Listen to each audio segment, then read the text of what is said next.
안녕하세요. 지윤정입니다. 생각을 길어 올리는 마중물 독서샘을 진행하는 독서쌤 지윤정입니다. 오늘 책은 스마트 브레버티, 네, 뉴스 미디어 기업, 미국의 되게 유명한 기업이죠. 악시오스의 공동 창업자가 함께 쓴 책이에요. 기자 출신들 글 잘 쓰잖아요.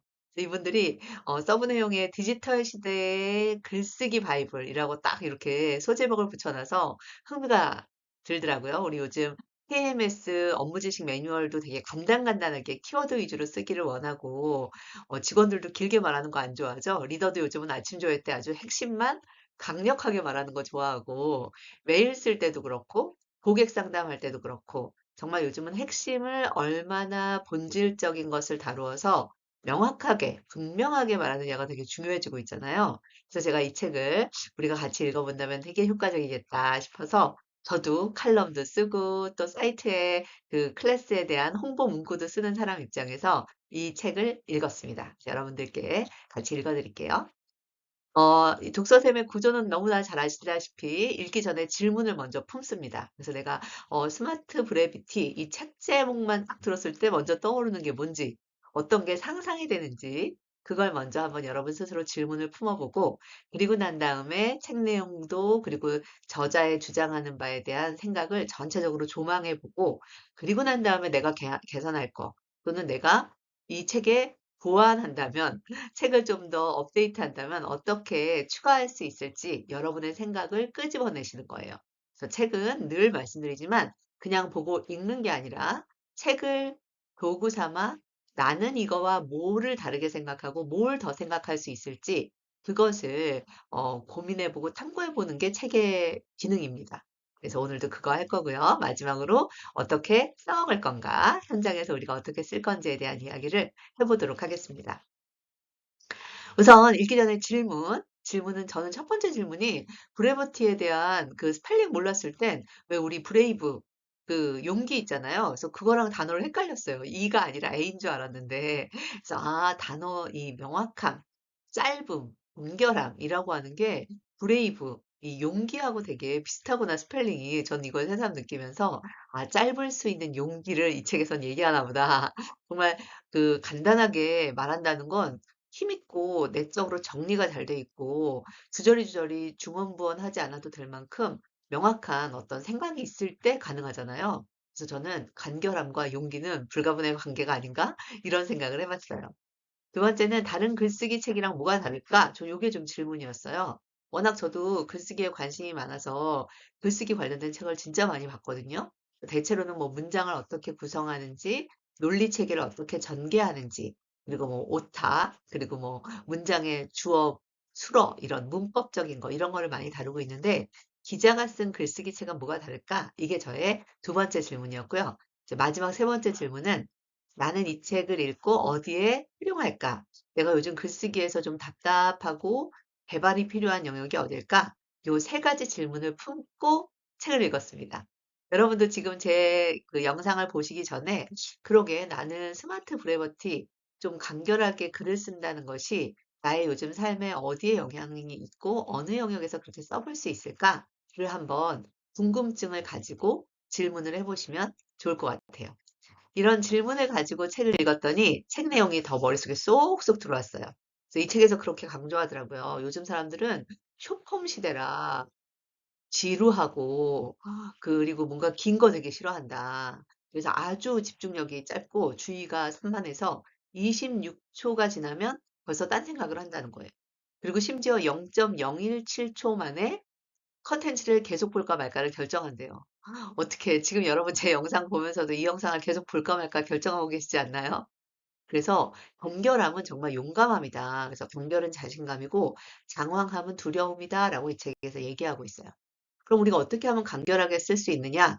여기에 사례들이 참 많아요. 재밌어요, 되게. 그 메일을 보내는데 생일 파티 제목은 이렇게 딱 써 있어요. 도대체 생일 파티에 대해서 뭘 얘기할지 아무것도 모호한 안개 속이잖아요. 이럴 때 벌써 인내심은 좀 극에 달하기 시작한다는 거죠. 아니 뭐야 다 읽어야 되는 거야 이거 끝까지? 그리고 막 주저리 얘기하고 맨 마지막에 이번 주 토요일 정오에 하려고 해 라고 말을 하면 듣는 사람은 저 나보고 어쩌라는 거지? 이런 느낌인 거죠. 그래서 이걸 저자는 어떻게 바꿔줬냐면 제목부터 아주 임팩트 있어요. 주말 생일 파티 계획 트램펄린 공원. 딱 이렇게 요점이 명확하게 전달이 되죠. 그리고 그 뒤에 본문에도 아주 심플합니다. 이번 주 토요일 정오에 열려고 한다. 참여해라. 아주 그냥 심플하게 되어 있으니까 보는 사람이 피곤하지 않고 주의력을 너무 많이 낭비하지 않고도 핵심 메시지를 이해할 수 있다는 거죠. 그래서 사례들을 보면 되게 여러 가지 사례들, 여기 메일 사례도 있는데, 스마트 브레버티 이 책에서 강조하는 게 4단계예요. 첫 번째는 사람들에게 주의를 끌려면 도발적인 제목을 뽑아야 된다. 너무 뻔한 제목을 뽑으면 사람들은 대충 보거나 건성으로 훑거나 나중에 봐야지 그러고 미룬다는 거예요. 그래서 이 사회 업데이트 이러면 아, 이 사회가 뭐 있었고 그리고 이 사회에서 업데이트된 내용이니까 나중에 읽어봐도 되겠지. 이렇게 여긴다는 거죠. 그런데 이 사회를 놀라게 했다. 이 메일 제목이 이래봐요. 그러면 뭘 놀라게 한 걸까? 갑자기 확 궁금해지잖아요. 이렇게 도발을 유발해야 된다는 거죠. 흥미를 유발하고. 그런 다음에는 리드에서 대부분의 사람들이 26초 내에 계속 읽을지 말지를 결정하기 때문에 뭐 주저리 지난주 수요일에 뭐 판매가 늘었고 뭐가 어떻고 얘기하는 것보다 하반기 목표치 90% 도달, 3분기 매출 12% 증가 이렇게 아주 오늘 본 메시지의 핵심이 되는 리드를 아주 처음 도입에 딱 넣어주면 그때 사람들은 주의가 집중이 되면서 아, 이런 일이 있었구나라고 생각한다는 거죠. 근데 여기서 대부분의 사람들은 그냥 아, 이런 일이 있었구나. 그리고 또 다시 주의가 떨어지거든요. 근데 이때 다음 글을 읽고 싶게 만들려면 이것이 독자 당신에게 왜 중요한지를 논리 전개를 해줘야 된다는 거예요.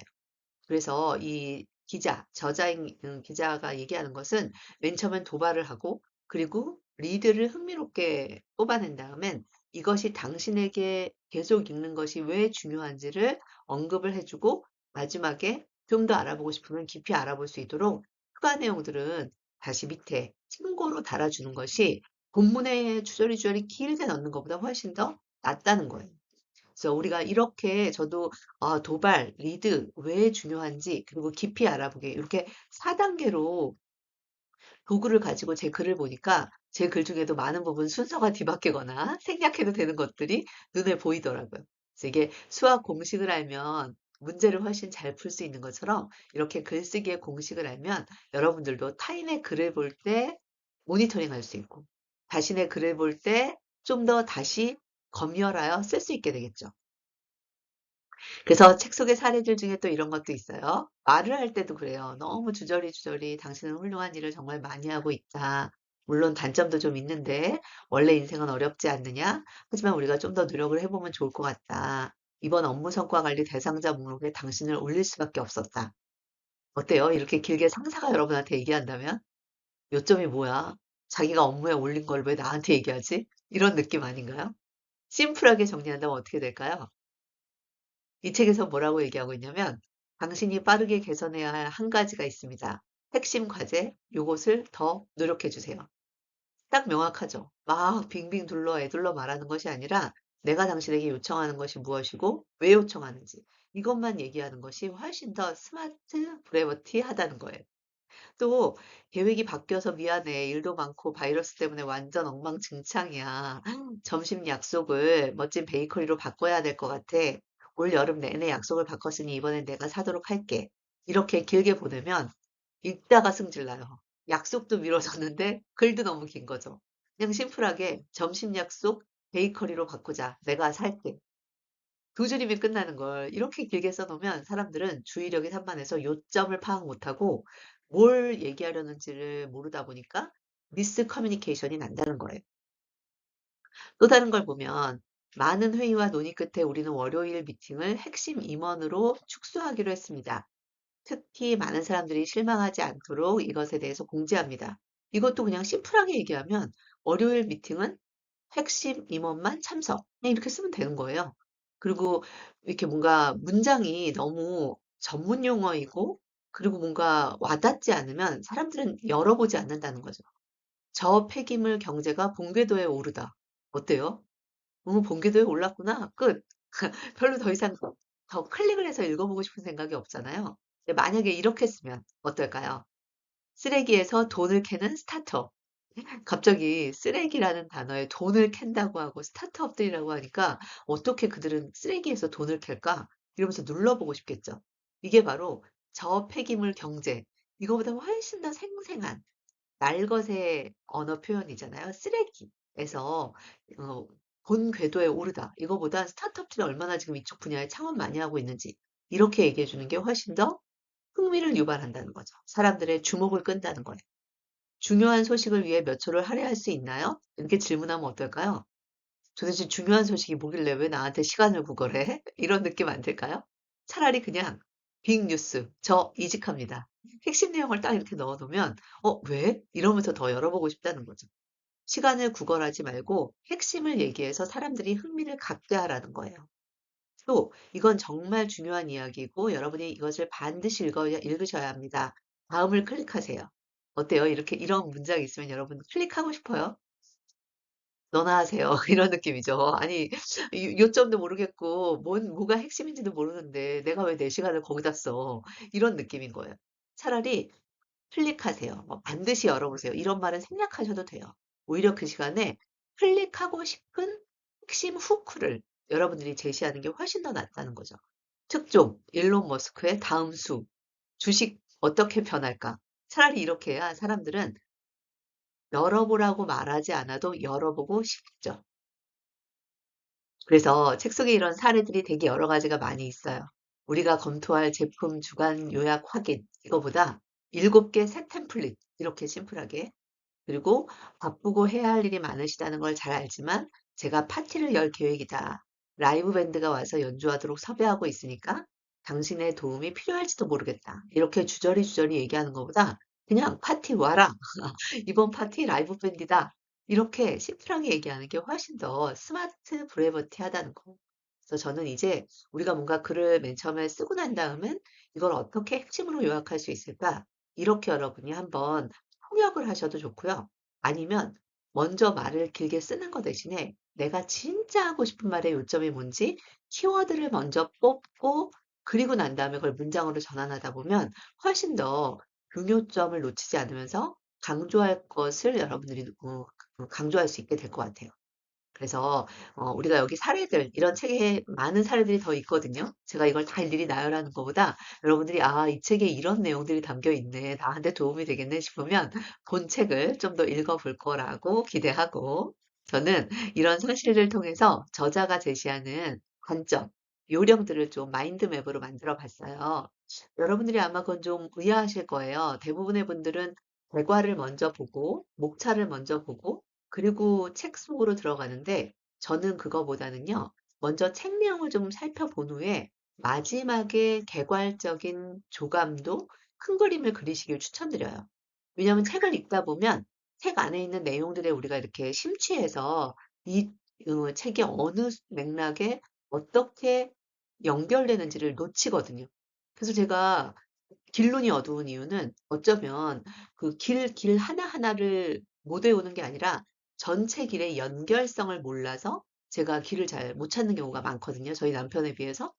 이거랑 똑같아요. 그래서 여러분들이 글에 파묻히다 보면 잘못하면 이 내용이 어느 맥락에 무엇과 연결되는 시점에서 이 사례를 썼는지를 놓쳐버리면 큰 걸 조망할 수가 없어요.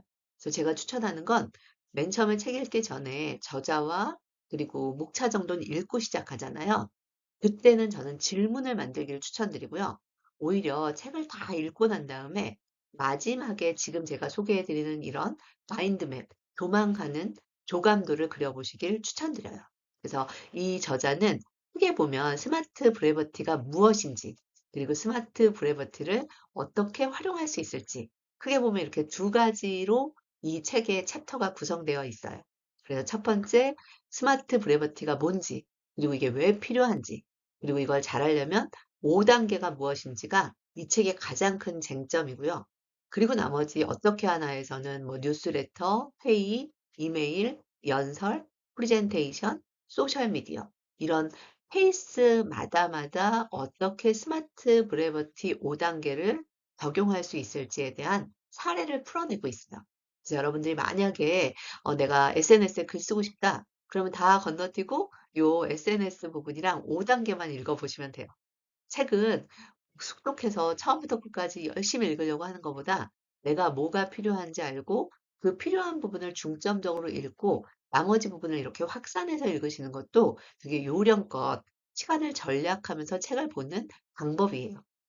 그래서 이 책의 가장 큰 핵심은 5단계죠. 그래서 스마트 브레버티의 5단계 제가 마인드맵으로 그려봤는데 1. 가치를 제공해야 된다. 그래서 쓸데없는 정보보단 정말 가치 있는 정보, 알맹이 요점, 그리고 뭔가 타겟이 들을 만한 가치 있는 정보들을 먼저 뽑고 그리고 난 다음에는 두 번째, 힘 있는 도발을 해서 사람들이 그걸 주의를 집중할 수 있게 해주는 것.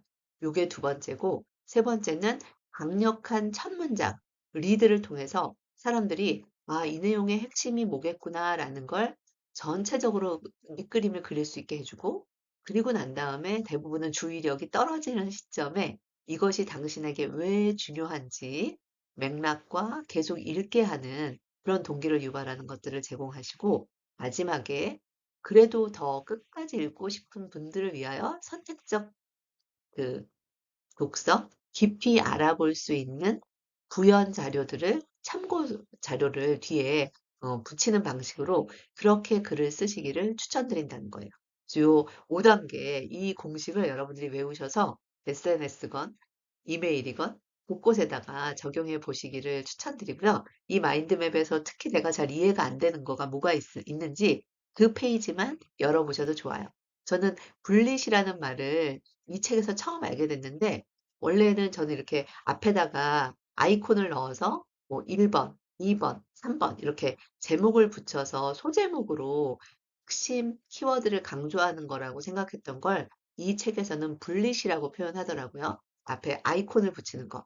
이런 걸 분릿이라고 하던데 그런 내용도 흥미로웠고 그리고 뭔가 사람들에게 좋은 선명한 그런 컨텐츠를 만들기 위해서는 사전에 본인이 소리내어 누군가에게 먼저 말을 해보고 그래서 생각이 정리된 걸 글로 써보고 글로 쓴 거에서 다시 키워드를 뽑아보고 이런 순서로 한번 당신의 생각을 정제하고 다듬고 매만져라 라고 하는 측면도 되게 인상 깊었어요. 저는 이 책을 읽고 나서 그래도 좀 저자한테 따지고 싶은데? 이런 대목이 있었어요. 여러분들도 그래요. 책을 읽고 난 다음에는 그냥 좋다 이러고 덮지 마시고요. 이 저자한테 내가 추가 질문 없나? 이 저자한테 내가 추가 요청 사항은 없나? 이런 걸 꼭 한번 생각해 보세요. 이렇게 스스로에게 질문을 하는 순간 아이디어가 떠올라요. 우리 뇌는 질문에 답하고 싶어 하는 본능을 갖고 있어요. 여러분이 자꾸 질문하는 습관을 들여야 AI 프롬프트도 쓸 수 있거든요. 그래서 이 책 끝나고 저는 질문을 세 가지 만들어 봤는데요. 첫 번째, 아니 그러면 가치 있는 글을 쓴다는 게 뭐야? 어떻게 내가 짧게 쓰는 게 중요한 게 아니라 여기 5단계 중에 1단계에 해당하는 가치 있는 글을 쓰라는 것, 가치 있는 메시지를 정제하라는 것. 이 부분은 디테일하게 안 나와 있었거든요. 그래서 이거 어떻게 하는 거야? 이게 좀 짜증이 나서 이 질문을 제가 품어봤고요. 두 번째는 이게 쓰는 것이기도 한데 말하는 거, 그리고 코칭하는 거, 그리고 여러 사람들한테 뭔가 회의할 때, 이럴 때도 다 적용할 수 있다고 하더라고요. 이 책에서는. 근데 저는 이렇게 쓸 때는 주의를 집중시키기 위해서 그럴 수 있지만 말을 이렇게 단도직입적으로 서도 없이 그냥 단도직입적으로 이렇게 해버리면 이거 무례하다고 느껴지지 않을까? 라는 좀 이의 제기를 하고 싶었고요. 마지막 세 번째는 제 글을 어떻게 모니터링 할 수 있을까? 내 글에서 체크리스트 형태로 나의 글을 스마트 브레이브티 한지를 점검할 수 있는 그런 체크리스트를 좀 만들어줬으면 좋겠다. 라는 추가 질문이 생겼어요. 그래서 무슨 글을 써야 하나에 대해서 제 질문에 제 답변은 제가 한 질문이니까 제가 스스로 답을 해보면 저는 정보나 사실이 아니라 관점과 경험을 쓰는 걸 추천드려요. 요즘은 정보나 사실은 너무 많아요. 그죠? 뭐, 구글에서 문서 다운받는 법, 이런 거 너무 정보 많잖아요.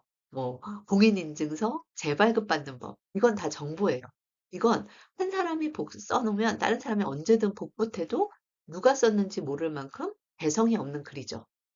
그런데 관점과 경험을 쓰면 어떨까요? 이건 나만의 관점과 나만의 시야가 들어간 거거든요. 그래서 공인인증서를 다운받다가 화가 났는데 은행에 연락하고 나서 은행의 서비스가 어떻게 개선되면 좋겠다 라는 제언을 썼다. 이건 나밖에 못 쓰죠. 왜냐면 그 공인인증 다운받다가 실수한 사람도 나고 은행에 전화했다가 열받은 것도 나니까. 이게 바로 관점과 경험을 쓰는 글인 거예요. 그래서 저는 우리가 앞으로 SNS에 글을 올리든 블로그에 글을 올리든 칼럼을 쓰든 그냥 일반적인 정보와 사실을 전하는 거 누구나 쓸 수 있어요. 그리고 그거는 복사해서 붙여 넣어도 내가 썼는지 누가 썼는지 알다가도 몰라요. 그런 거 말고 오로지 당신만이 쓸 수 있는 글을 쓰기 위해서는 이 관점과 경험을 계속 스스로 만들어 나가 봐라.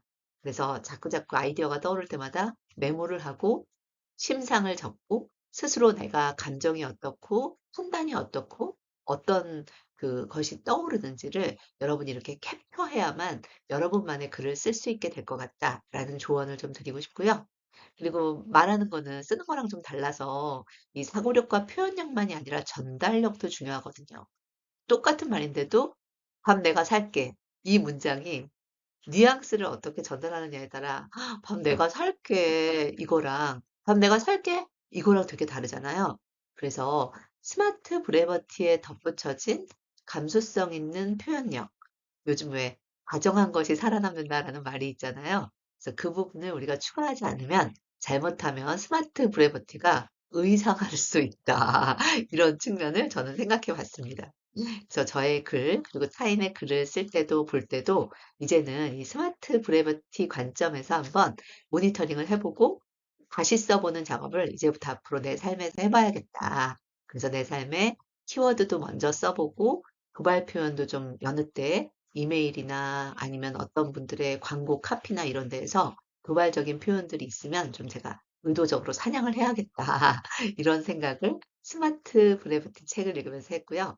이제 글을 쓸 때도 명확한 타겟이 있어야지 그냥 벙벙하게 쓰면 안 된다는 것에 대해서 새삼 인식이 돼서 내가 얘기하고 싶은 상대 한 명을 정하고 그분한테 편지 쓰듯이 글을 써봐야겠다라는 것들을 되새겼습니다. 그래서 이번 책도 저에게는 제 생각을 길어올리는 마중물이기도 했지만 와, 세상에 우리가 많은 도구들을 알고 있으면 훨씬 더 요령 있게 색칠하지 않고 고민 오래 하지 않고도 글을 빨리 잘 쓸 수 있겠구나라는 차원에서 이 저자들에게 깊은 감사의 마음이 들었습니다. 여러분도 그러하시기를 바라고 더 이 책에 관심 있으시면 책을 구입하시거나 빌려서 꼭 보시길 바라요. 오늘도 끝까지 들어주셔서 감사합니다. 다음에 또 뵐게요.